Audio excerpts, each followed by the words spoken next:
श्रीमद् भागवत गीता के चौथे अध्याय की महिमा। ओम श्री परमात्मने नमः। श्री कृष्ण महाराज ने कहा कि हे अर्जुन, मैंने इस अविनाशी योग को कल्प के आदि में सूर्य के प्रति कहा था। सूर्य ने अपने पुत्र मन के प्रति कहा और मन ने अपने पुत्र राजा इक्ष्वाक के प्रति कहा। इस प्रकार परंपरा से प्राप्त हुए इस योग को राज ऋषियों ने जान लिया। हे अर्जुन, वही योग बहुत काल से इस पृथ्वी में लोक में लोप प्राय हो गया था। वो ही यह पुरातन योग अब मैंने तेरे लिए वर्णन किया है, क्योंकि तू मेरा भक्त और प्रिय सखा है।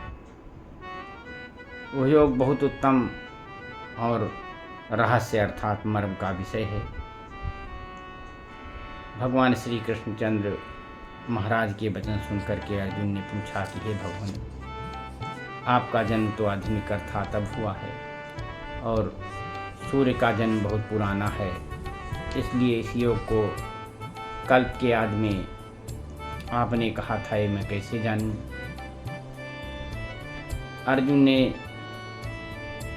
अर्जुन से इस पर श्री कृष्ण महाराज बोले कि हे अर्जुन, मेरे और तेरे बहुत से जन्म हो चुके हैं, परंतु हे परंतप, उन सबको तू नहीं जानता और मैं जानता हूँ। मेरा जन्म प्राकृत मनुष्यों के सदस्य नहीं है।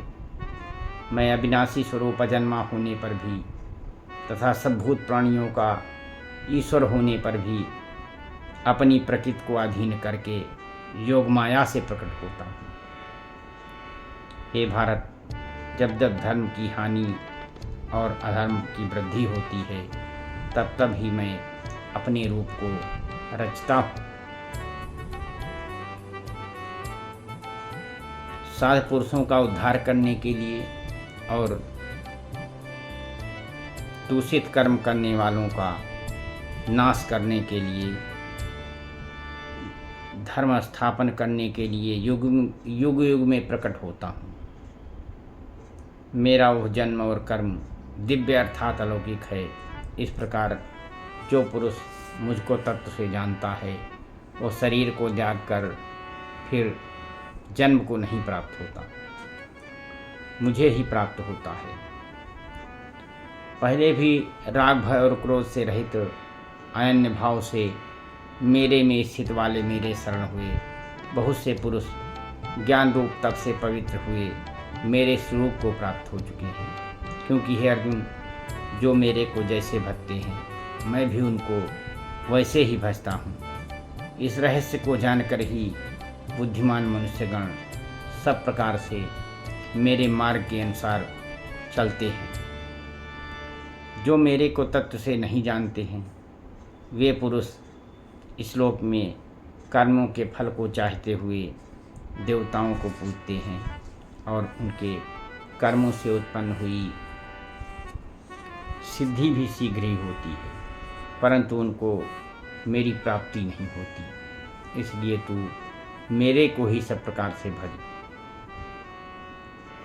गुण और कर्मों के विभाग से ब्राह्मण, क्षत्रिय, वैश्य और शूद्र मेरे द्वारा रचे गए हैं।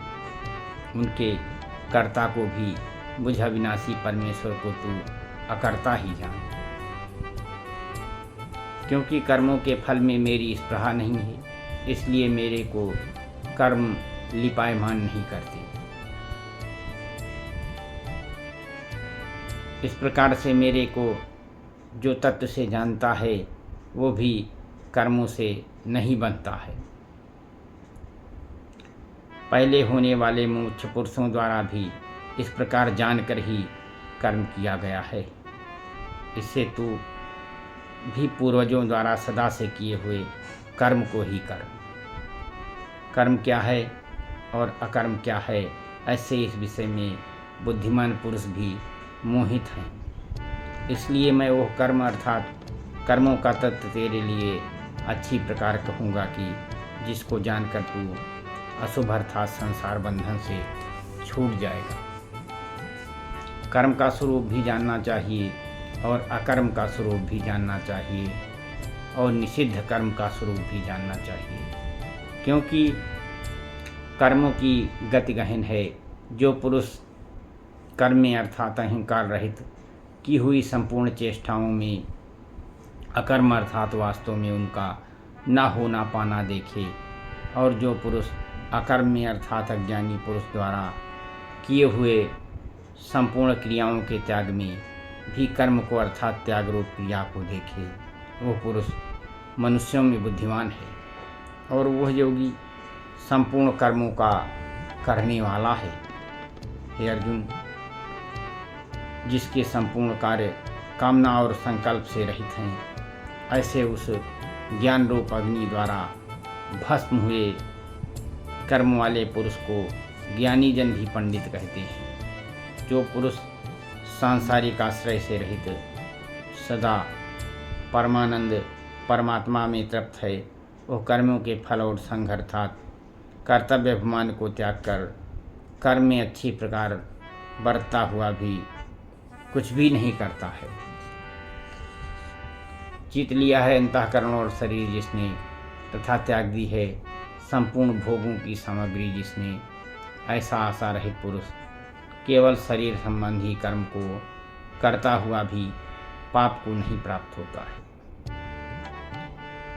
अपने आप जो कुछ भी अप्राप्त हो उसमें ही संतुष्ट रहने वाला और हर्ष शोक आदि द्वंद्वों से अतीत हुआ तथा मत्सरता अर्थात ईर्ष्या से रहित सिद्धि और असिद्धि में समत्व भाव वाला पुरुष कर्मों को करके भी नहीं बनता है।